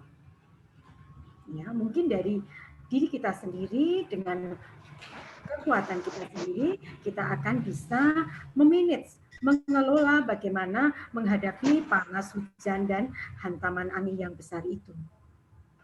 Atau memang hantaman ini terlalu besar sehingga kita membutuhkan sekali lagi orang pendamping yang bersama-sama dengan kita akan menguatkan kita kembali. Jadi memang proses ya, seperti tadi dikatakan Mbak Intan, bahwa kita tidak berhenti sampai di pulih ini. Apakah pulih ini benar-benar lalu pulih kuat dan akan mampu? Tidak, ya. Tetapi ini fondasi ini lebih kuat daripada fondasi yang sebelumnya. Menjadi tugas kita ke depan adalah melatih diri, memelihara diri untuk terus menjadi lebih baik dan menjadi semakin berkembang. Itu mungkin tambahan saya terhadap tadi dari pertanyaan dan jawaban yang diberikan Mbak Intan. Begitu ya, Mbak Intan? Ya, Dokter Maria. Wah, Mbak Wit sepertinya bakal ada pulih episode 2 kayaknya ya. Karena dari dari sekian teman-teman yang hadir di sini pasti semua juga ngerasa kayaknya aku juga punya masalah deh. Dalam atau dangkal atau dalamnya suatu masalah kan memang kembali ke diri kita sendiri. Tapi kalau pada akhirnya dituliskan, kayaknya semua orang juga mau nulis deh Mbak Wit. Kayaknya benar ada pulih episode 2 nih kayaknya ya. Selanjutnya Mbak Wit, ada pertanyaan dari Mbak Tanti Mekta. Di buku pulih ini apakah ada juga tertulis solusi dari masalah mental yang dialami oleh penulis? Boleh dijawab Mbak Wit? Ini Mbak Tanti, terima kasih. Belum baca mungkin ya Mbak ya, mudah-mudahan nanti bisa ikut membaca. Jadi saya cerita sedikit dulu ya Mbak Tanti, Bu Dokter, dan Mbak Intan. Satu pengalaman yang saya baru pernah alami ketika saya melakukan proofing buku gitu ya. Jadi baru kali ini saya lakukan proofing itu. Pertama kali saya terima naskah itu, saya zikir, sholawat, berdoa, kemudian saya juga meditasi. Lalu baru saya masuk ke proofing naskah. Saya baca satu persatu naskah itu. Kalau nggak salah itu selama 3 hari ya. Jadi saya nonstop saya baca. Setelah 3 hari saya baca, saya diskusi sama Mbak Fu. Mbak Fu, saya kok jadi gloomy ya. Jadi saya seperti apa namanya, ada energi yang kebawa ke saya gitu. Pada saat itu. Kemudian proses saya hentikan. Saya balik lagi, zikir, doa, meditasi, segala macam saya niatkan, Tuhan tolong bantu ini untuk kebaikan gitu kan. Saya berusaha untuk cari tahu karena saya dari sisi penulisannya ya, kalau dari sisi psikologis kejiwaan itu kan Mbak Intan dan Bu Dokter. Bagian mana ini yang harus saya utak-atik gitu supaya pembaca tidak merasakan nanti apa yang saya rasakan. Sampai akhirnya penulis harus melakukan revisi-revisi itu melalui proses yang cukup panjang. Malam-malam saya dengan Mbak Fu itu diskusi panjang sekali dan berminggu-minggu mungkin enggak selesai-selesai diskusinya gitu.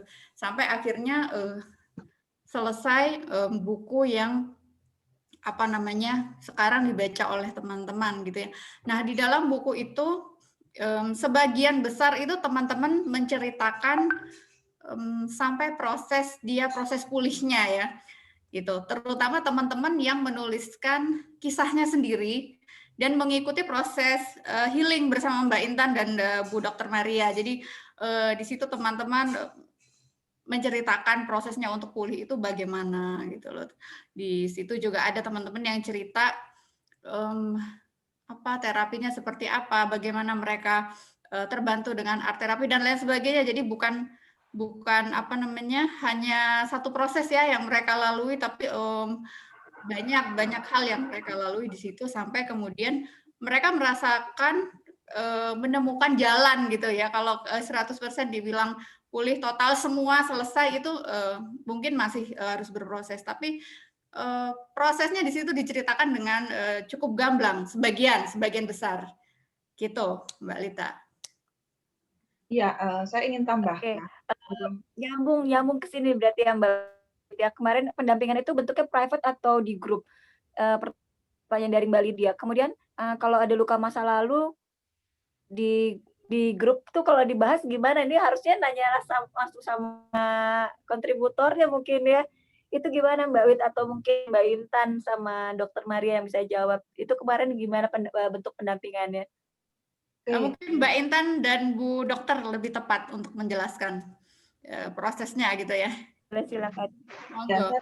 Ya, saya ingin menambahkan juga dari tadi yang Bu Wit ya, tentang bagaimana proses pulihnya gitu. Yang menarik adalah ternyata jawaban itu semuanya ada di dalam diri kita sendiri gitu. Bahwa kita secara pribadi itu cerdas sekali. Cuman kalau kita di dalam keadaan seperti itu tuh seperti kayak kita tuh berkabut gitu loh. Sehingga proses terapi yang dilakukan itu adalah memisahkan antara masa lalu, masa sekarang, dan masa yang akan datang. Dan ketika mereka menggambar masa sekarang itu banyak yang berganti-ganti gambar ya. Termasuk ada Mbak Ina, di sini nggak ada Mbak Ina, itu dia sempat ganti gambar 3-4 kali gitu. Tetapi di gambar itu akhirnya dia menemukan jawabannya sendiri. Seperti Mbak Bunga itu yang akhirnya dia sendiri dia tidak ikut terapi, tetapi dia menemukan bahwa dengan bersepeda dia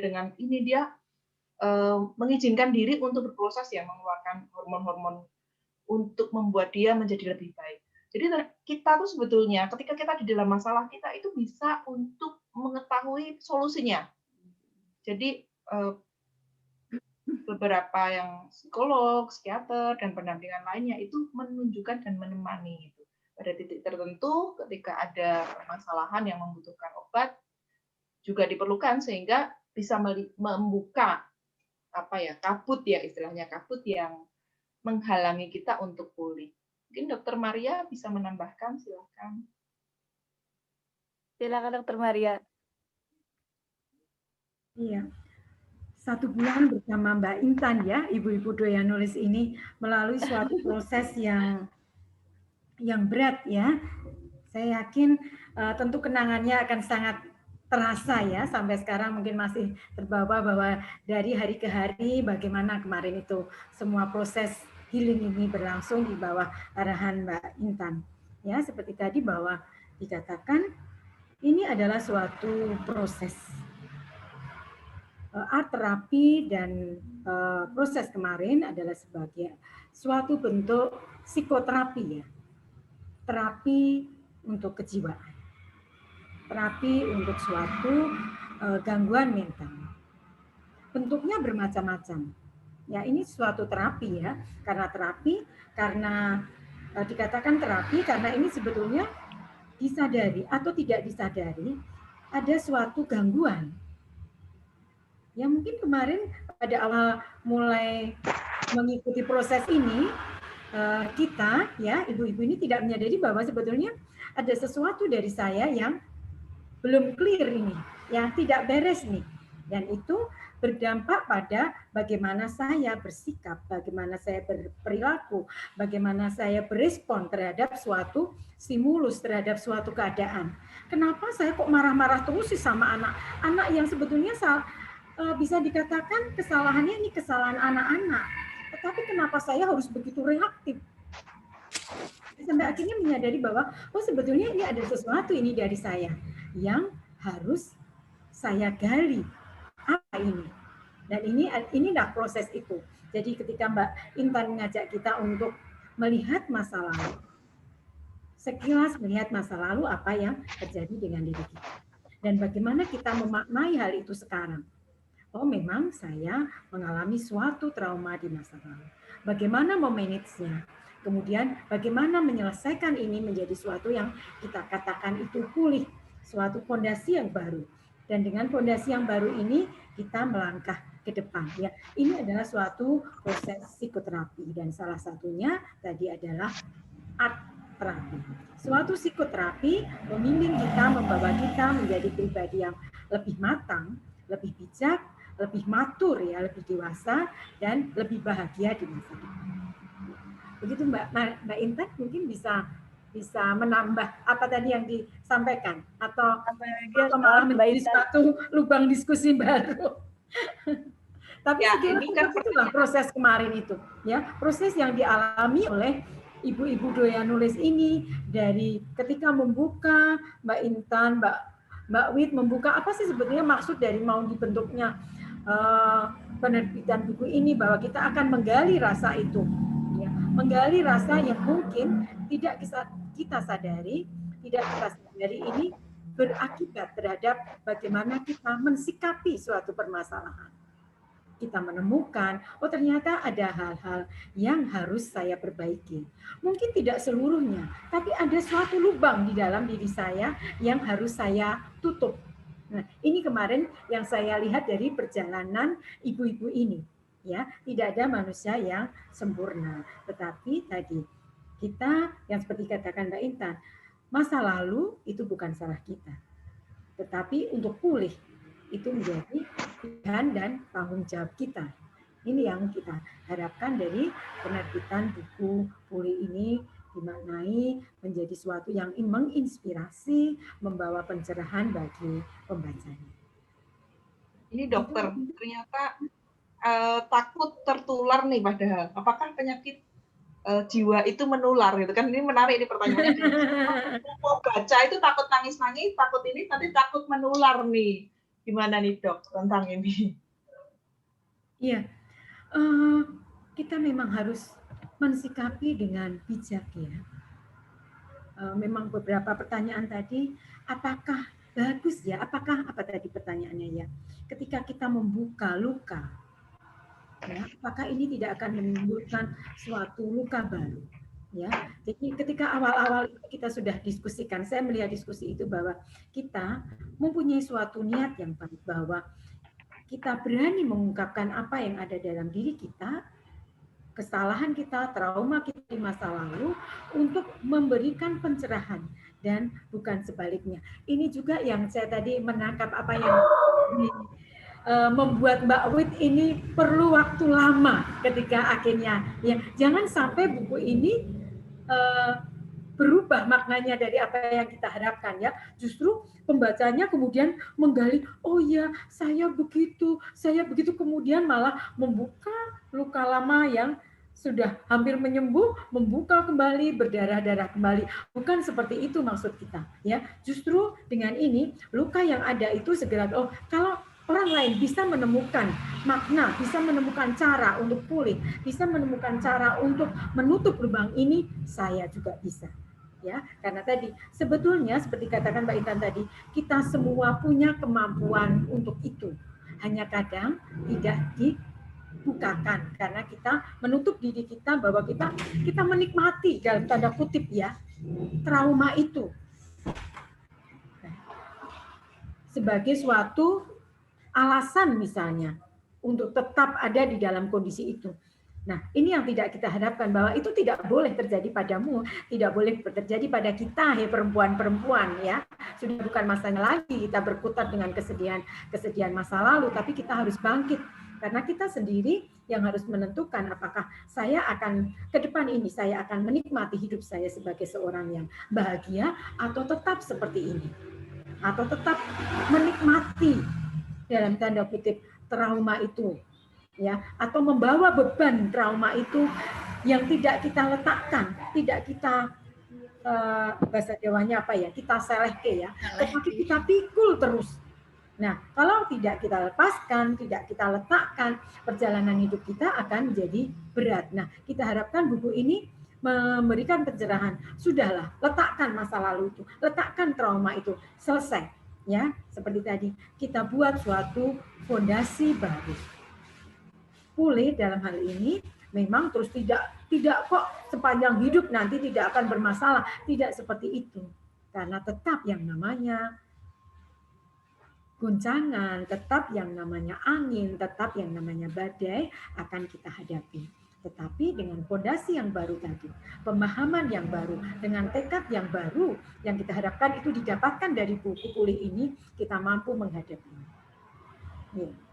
Begitu Mbak Intan, Mbak Lita, Mbak Wit yang sempat lama, dokter ya, waktu lama untuk menentukan penjelasan barusan. Iya dok, Penjelasan itu memang saya bisa menjawab pertanyaan yang dari berbeda. Mbak Nyimas. Penjelasan dari dokter sama Mbak Intan tadi sepertinya bisa menjawab pertanyaan dari Mbak Nyimas sama Mbak Rahma tadi di atas ya.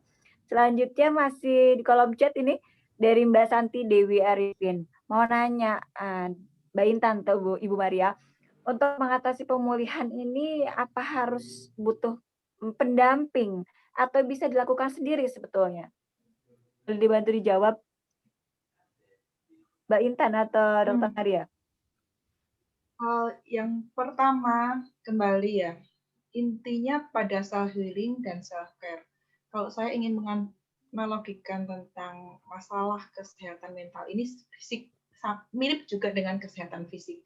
Pertanyaannya, ketika kita flu, gitu, nggak usah flu ya, ketika kita bersin-bersin, kita bisa nggak menolong diri kita sendiri? Ketika kita panuan, kita bisa menolong diri kita sendiri nggak? Ketika kita jerawatan, kita bisa menolong diri kita nggak? Nah, prinsipnya juga sama dengan kesehatan mental. Pada level-level tertentu kita bisa melakukan pencegahan-pencegahan, dan pada titik kita membutuhkan bantuan profesional, kita juga bisa datang ke profesional. Dan sebelum diantara itu masih ada fase, yaitu bagaimana kita bisa menolong diri kita sendiri, entah dengan membaca buku, entah dengan buku-buku self-help ya, atau bisa juga dengan mengikuti kelas-kelas pengembangan diri. Kita bisa lakukan seperti itu, dan pada titik yang kita butuh untuk melihat sisi lain daripada kita, sehingga kita membutuhkan bantuan profesional seperti itu. Saya yang tertarik untuk menjawab juga itu, mungkin Dokter Maria bisa menjawab, adalah gimana nih dok sehat mental? Sebenarnya yang dikatakan seseorang sehat mental, atau mungkin dengan standar WHO ya dok ya, bisa dikatakan pulih atau sehat mental itu seperti apa dok?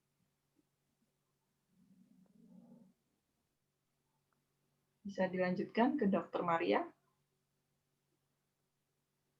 Bagaimana dokter? Oh iya. Kalau sesuai dengan kriteria WHO, PBDGJ, ya, bahwa yang disebut dengan kesehatan mental adalah suatu kondisi di mana seseorang ini mampu berkembang secara fisik, psikologis, sosial, dan spiritual. Ya, ini kesehatan secara umum.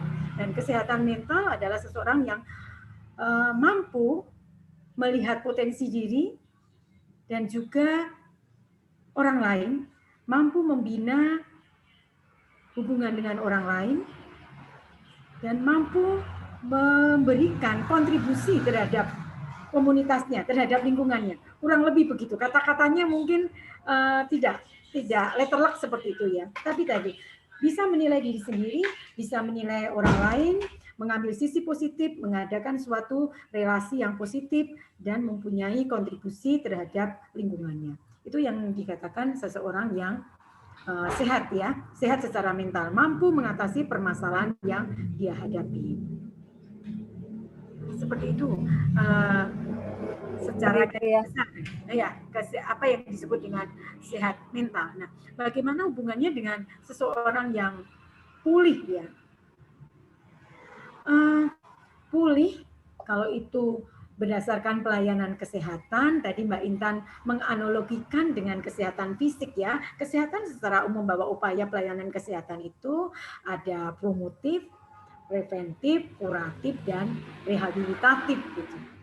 Ya, jadi kita memang harus selalu mempertahankan kesehatan kita, termasuk kesehatan fisik dan mental. Jadi seseorang yang pernah mengalami tadi sakit, apakah itu fisik, apakah itu mental, kemudian masuk ke dalam suatu fase rehabilitasi atau pulih. Nah, kita harapkan bahwa pulih ini akan tetap bertahan, tidak kembali mengalami suatu kesakitan kembali. Dan untuk itu kita selalu harus berusaha untuk meningkatkan kesehatan mental kita, kesehatan fisik kita, dan juga selain dengan preventif juga dengan selain dengan promotif juga dengan preventif, memang dengan suatu tindakan gitu ya. Promotif kita bisa belajar, ya kita bisa mendengarkan penyuluhan, kita bisa membaca. Preventif memang kita harus melakukan sesuatu untuk mempertahankan derajat kesehatan itu, mempertahankan kepulihan itu. Nah, banyak sekali yang kita lakukan. Nah, salah satunya bergabung di dalam suatu komunitas yang positif, komunitas yang saling menguatkan. Ini juga suatu bentuk bagaimana cara kita untuk mencegah kita akan kembali lagi kepada suatu periode sakit gitu. Mungkin apa begitu ya maksudnya Mbak Intan atau Mbak Tita, Mbak Wit. Dan tadi pertanyaan siapa tadi? Ibu siapa? Yang terkait dengan pulih. Iya. Berkaitan tadi dengan pertanyaan yang sudah diajukan tadi, sepertinya sudah cukup ya Mbak Intan. Apa mau ditambahkan lagi? Cukup sih. Cukup jelas dari Dokter Maria. Cukup ya. Oke. Dan ini sepertinya benar Mbak Wit harus ada episode kedua. Mudah-mudahan Dokter Maria sama Mbak Intan juga mau. Ada teman dari Spekham Solo ya. Teman dari Spekham Solo siapa ya? Dari Solo ya. Siapa ada yang belum? Ada Mbak Lisa? Oke, boleh kita lanjut lagi ya ke kolom chat. Di sini masih ada beberapa pertanyaan sebenarnya mirip-mirip ya. Dan ini dari Mbak Priyani, ya. Oh itu Mbak Lisa, keluar dari Spekham Solo. Tapi kayaknya gangguan jaringan ya. Halo Mbak Lisa. Iya, kurang jelas soalnya. Ya, sepertinya kurang jelas. Halo Mbak Lisa.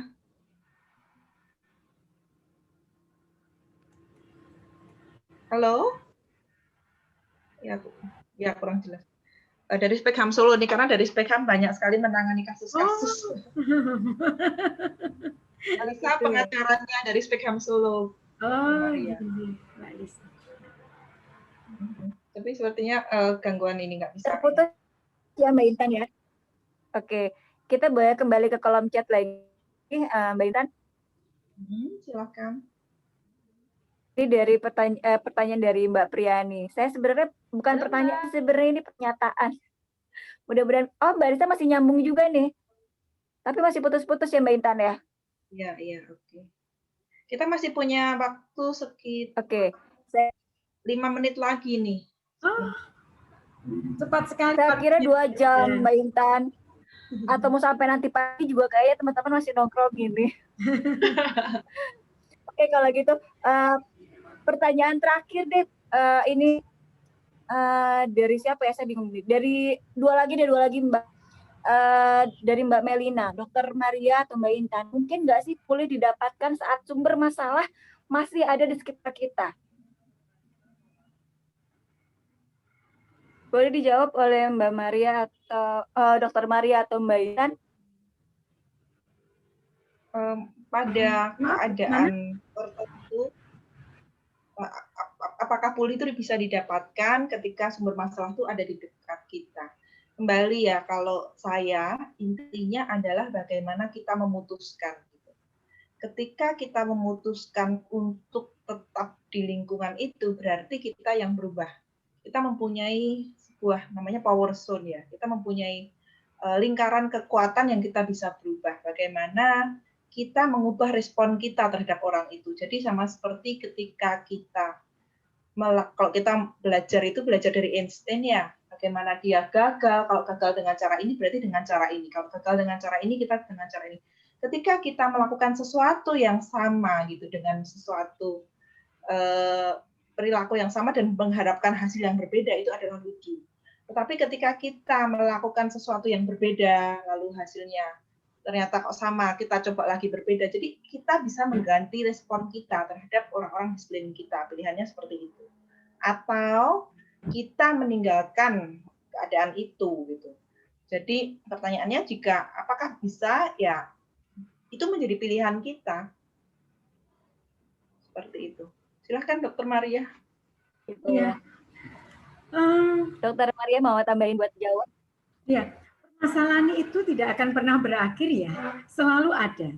Ketika kita merasakan bahwa, oh ini sudah, ternyata kok muncul lagi ya masalah lagi. Nah, seperti tadi yang dikatakan Mbak Intan bahwa semuanya ada kembali kepada kita ketika kita sudah mempunyai pola pikir yang baru, mindset yang baru terhadap suatu permasalahan, bagaimana saya harus memanage, bagaimana saya harus mengelola. Nah, inilah yang kita sebut dengan pulih.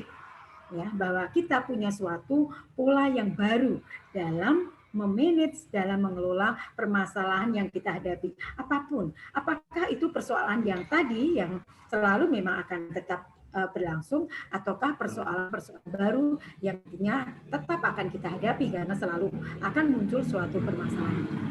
Ya, saya kira begitu Mbak Intan ya. Oke, Dokter Maria, terima kasih untuk penjelasannya. Dan satu lagi Mbak Intan ya, mungkin ini juga pertanyaannya untuk semua, untuk Mbak Wit, untuk Dokter Maria dan juga Mbak Intan. Ini berkaitan dengan bukunya. Kan di sini perempuan-perempuan ini biasanya gampang baperan, termasuk saya. Baru baca sedikit udah nangis, baru baca sedikit deg-degan gitu ya. Ini dari Mbak Priyani, saya penasaran sama isi buku ini. Tapi kok takut kasih energi negatif. Itu gimana Mbak atau dokter? Kira-kira bagaimana sebaiknya mengatasinya? Pengen baca, penasaran, tapi kok takut gitu. Boleh dijawab oleh Mbak Intan dulu mungkin?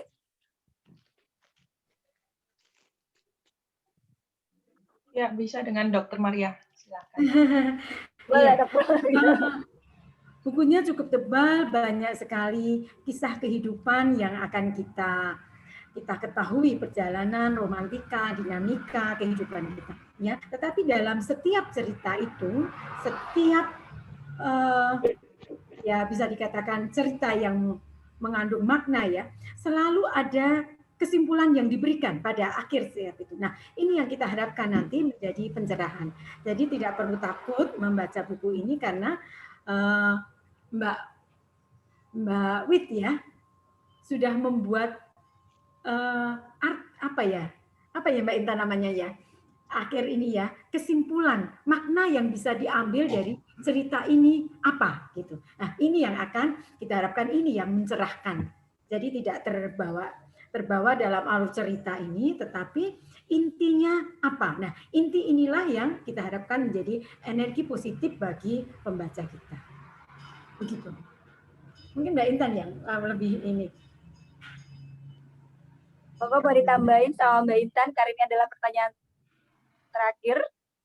Iya, inti daripada perjalanan buku pulih pada setiap penulis ya, yang saya lihat garis merahnya dari semua penulis adalah bagaimana seseorang itu memilih untuk bertanggung jawab terhadap hidupnya. Gitu. Dia tidak bisa bertanggung jawab terhadap masa lalunya, tetapi dia bisa bertanggung jawab terhadap masa sekarang. Termasuk ketika kita memilih untuk membaca buku ini. Kita memilih untuk menyerap yang negatifnya, atau kita mau memilih untuk sesuatu yang inspiratifnya, untuk sesuatu proses perubahannya, itu kita sendiri yang memilih. Jadi hal-hal yang terjadi di dalam hidup kita, ini saya temukan gitu ketika saya juga bangkit dari permasalahan kesehatan mental yang cukup serius di postpartum depression, bahwa ternyata segala hal itu kita bertanggung jawab. Kadang-kadang kita bilang kan, saya serahkan semuanya kepada Tuhan. Itu benar, tetapi ada bagian yang sebetulnya kita bisa lakukan. Dan ketika kita tidak melakukan itu, lalu kita berharap bahwa Tuhan akan menolong, itu sangat tidak adil. Jadi, intinya kembali kepada kita, di bagian kita memilih untuk apa gitu. Attention, energi flows where attention goes. Jadi, atensi kita mau kemana? Kalau atensi kita kepada drama atau segala sesuatu yang traumatis, ya kita dapatnya itu. Tetapi jika kita melihatnya kepada, proses hebat ya, ada yang setelah mempunyai suami, dia bercerai, lalu dia menikah, ternyata suaminya juga meninggal. Akhirnya dia bisa mengalami perjalanan seperti itu dan dia menerima. Cerita dari Mbak Indah juga, bagaimana dia anak pertama, dia mengandung, ternyata dia kena atresia pilar, sehingga harus keguguran. Anak yang kedua, dia semakin happy, dia pikir bisa mendapatkan, ternyata sama juga keguguran kembali. Tetapi akhirnya pada fase dia menerima. Nah, kita mau melihat pada mananya, pada kesedihannya, atau bagaimana proses pemulihannya. Itu segala sesuatu yang kita inginkan, itu yang kita dapatkan. Perhatikan itu. Jadi inginkan sesuatu yang baik-baik, inginkan sesuatu yang positif, maka yang didapat juga seperti itu. Begitu Mbak Lita. Baik. Mungkin saya menambahkan Mbak Lita sedikit dari sisi penyuntingan ya. Kita bicara dari sisi teknik penulisannya ya, karena bagaimanapun IIDN juga adalah komunitas penulis gitu ya. Sebelum melakukan penyuntingan, saya berdiskusi banyak dengan Mbak Fu, kemudian kita sampai kepada kesimpulan bahwa setiap naskah waktu itu semuanya mengalami revisi dengan tujuan supaya kita bisa mengatur porsi gitu ya. Jadi porsi bagian yang menginspirasi proses bangkit, proses pulih, proses sembuh, itulah yang harus menjadi bagian lebih dominan gitu loh dari setiap naskah gitu. Jadi proses masalahnya gitu ya, penyebab traumanya itu cukup sekadar untuk supaya pembaca tahu aja, oh jadi begini toh masalahnya, sehingga kemudian dia bangkit dan lain sebagainya. Jadi dari sisi penyuntingan juga sudah kami pertimbangkan supaya mewek-meweknya itu nggak terlalu banyak gitu loh. Jadi fokus kepada proses bangkit seperti itu. Terima kasih. Seperti itu Mbak Lita. Siap Mbak Wit, meskipun barusan agak putus-putus sedikit, tapi saya paham. Mudah-mudahan teman-teman juga bisa nangkep apa yang disampaikan oleh Mbak Intan, Dr. Maria, dan juga Mbak Wit. Dan yang pasti malam ini berkesan banget buat kita semua. Buat teman-teman yang mau ngedapetin buku Puli ini bisa langsung menghubungi teman-teman yang menulis di Buku Puli. Di sini ada 25 orang kontributor dan salah satunya adalah Mbak Fu yang bertanggung jawab juga ya. Beliau adalah divisi buku dari DN. Mbak Fu boleh lambaikan tangan biar teman-temannya tahu. Oke, ini Mbak Fitria juga yang ada di divisi buku maksud saya. Terima kasih. Dan ada yang perlu disampaikan lagi mungkin Mbak Intan Maria untuk penutup webinar kita malam hari ini. Terima kasih sekali Dr. Maria yang sudah memberikan kita banyak pencerahan. Terima kasih juga Bu Widya. Kita akan tutup dengan syair dari Virginia Satir. Saya akan bacakan sampai selesai, lalu kita akan sama-sama baca bersama-sama. Syair ini menggambarkan tentang bagaimana kita mencintai diri kita sendiri.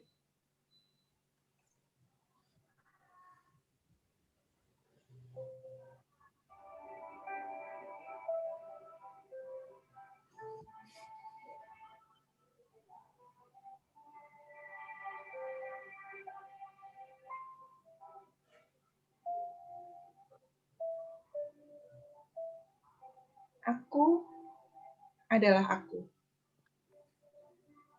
Deklarasi harga diriku. Aku adalah aku. Di seluruh dunia tidak ada orang lain yang persis sepertiku. Segala sesuatu yang keluar dariku adalah milikku yang asli, karena aku sendiri yang memilihnya.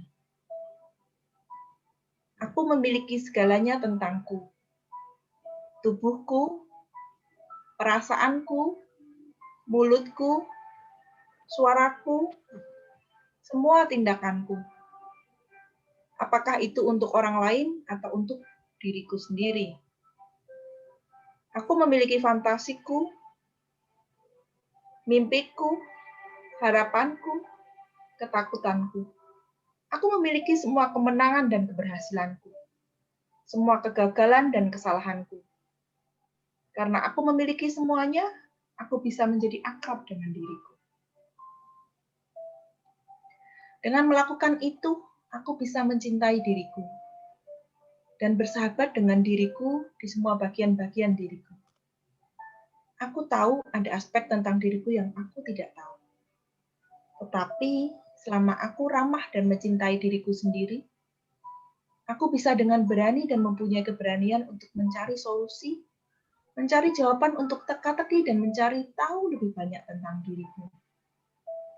Namun, aku terlihat dan terdengar, apapun yang aku katakan, lakukan, dan apapun yang aku pikir, dan aku rasa adalah otentik diriku.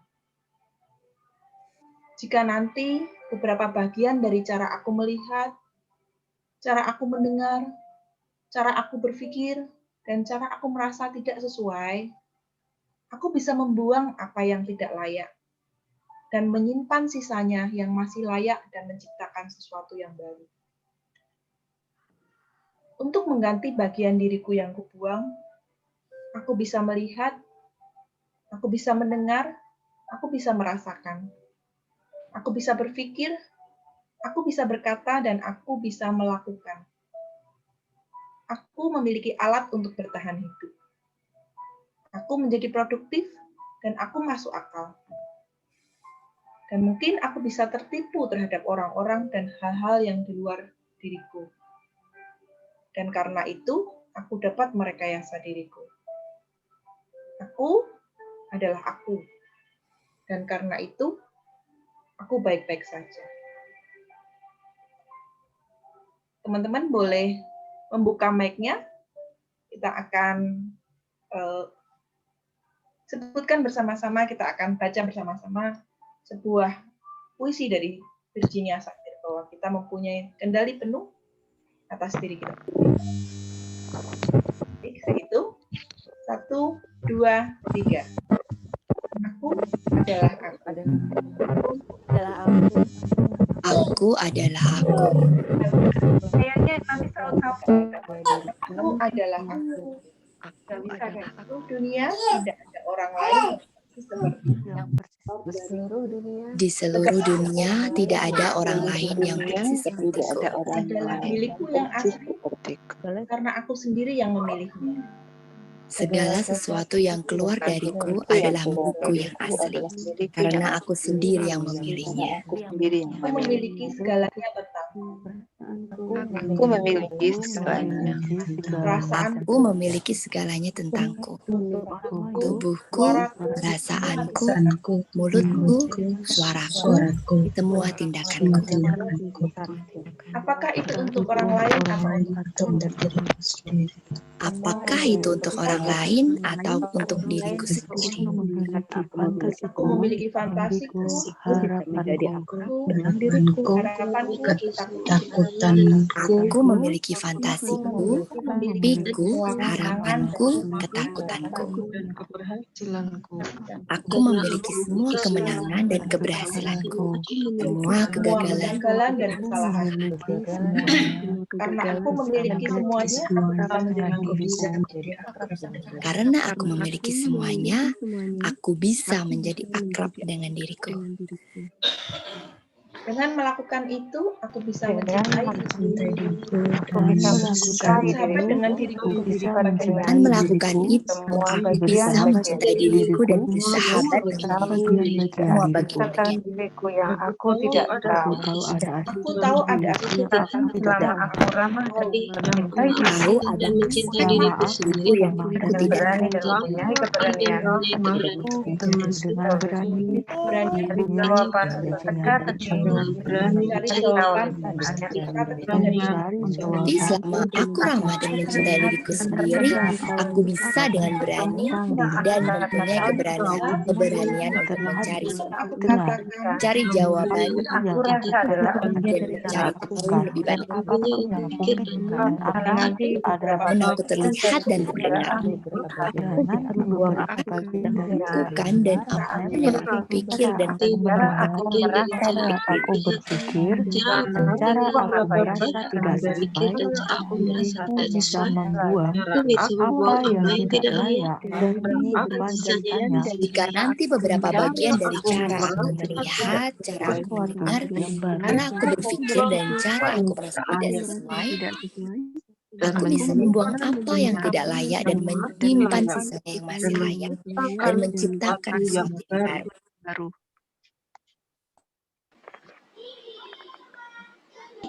untuk mengganti bagian diriku yang kuat, bisa melihat aku bisa merasakan, aku bisa berkata, aku bisa berkata, dan aku bisa melakukan. Aku untuk bertahan hidup, aku menjadi produktif dan aku masuk akal bisa terhadap orang-orang dan hal-hal yang karena itu aku dapat mencerita diriku ada diriku dan karena itu mereka yang baik-baik saja. Aku adalah aku, dan karena itu aku baik-baik saja.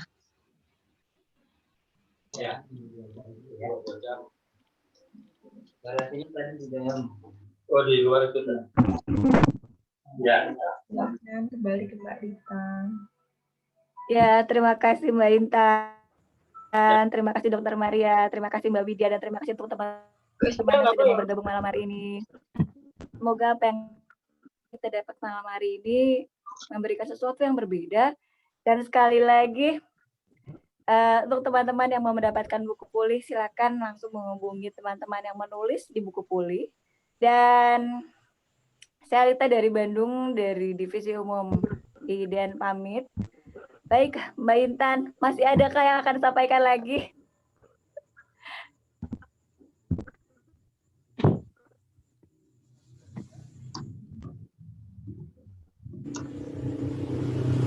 Sudah cukup Mbak Intan ya. Baik teman-teman, sekali lagi saya Rita undur diri. Terima kasih atas malam hari ini. Semoga ini memberikan kesan untuk kita semua. Saya pamit. Wassalamualaikum warahmatullahi wabarakatuh. Waalaikumsalam warahmatullahi wabarakatuh. Terima kasih semuanya. Terima kasih semuanya. Terima kasih.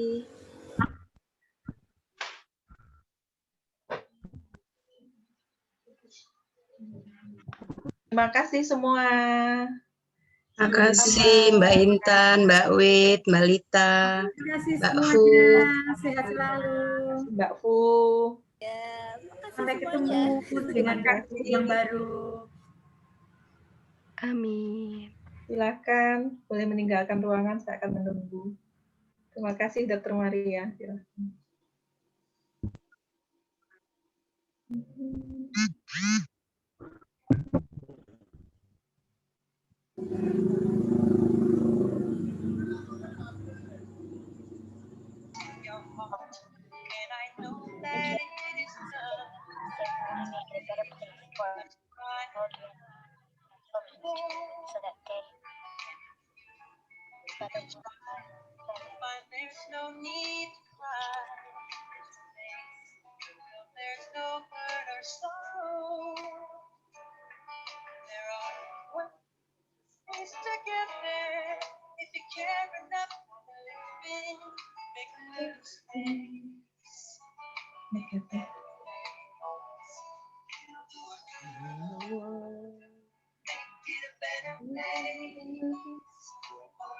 Mudah-mudahan teman-teman yang masih berpartisipasi di sini mendapatkan hadiah door prize ya.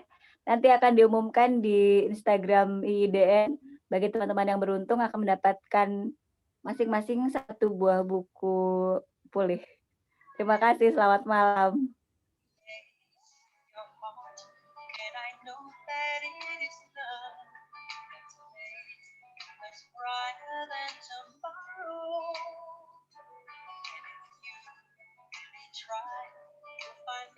Yuk, yang bisa nyanyi, kita nyanyi bareng-bareng.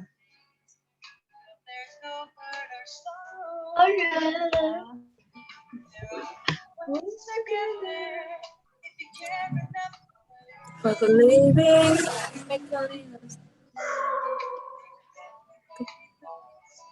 In the world, better place, A better for place you and for me. and for me and time never If you care enough for the living, make a better place for you and for me. To know why there's a love that can't lie. Life is strong, God He cares for joyful giving. If we try, we shall see. In this bliss we cannot feel. Fear or dread, we stop Sing and us start to live. If we always love's in our hearts growing, make a better world, make a heal. better place for you and for me and time.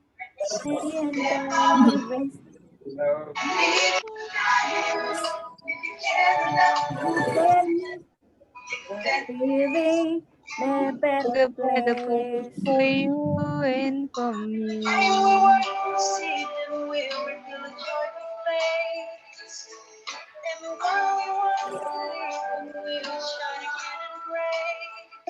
Udah, ayo.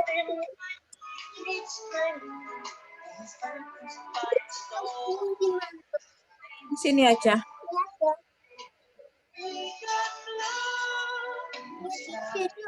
Ya.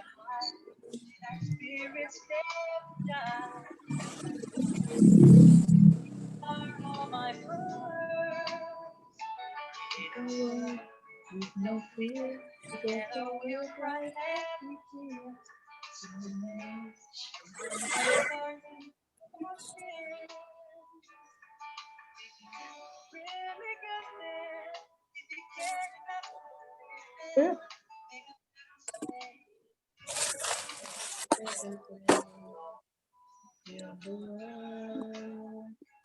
Make it a better place. Make it a better place for you and for me and the entire human race. But a living, make a better place for you and for me. Make it a better place.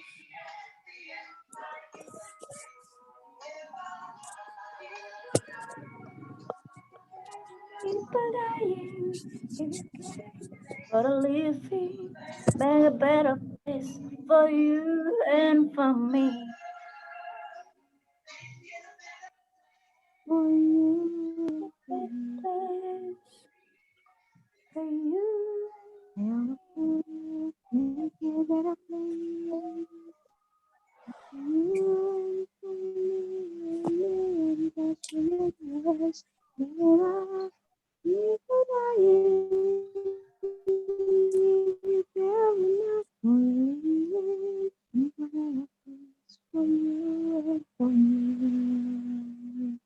Thank you semua. Zoom-nya sudah habis. Assalamualaikum. Terima kasih ya Mbak Lita ya. Amazing sekali.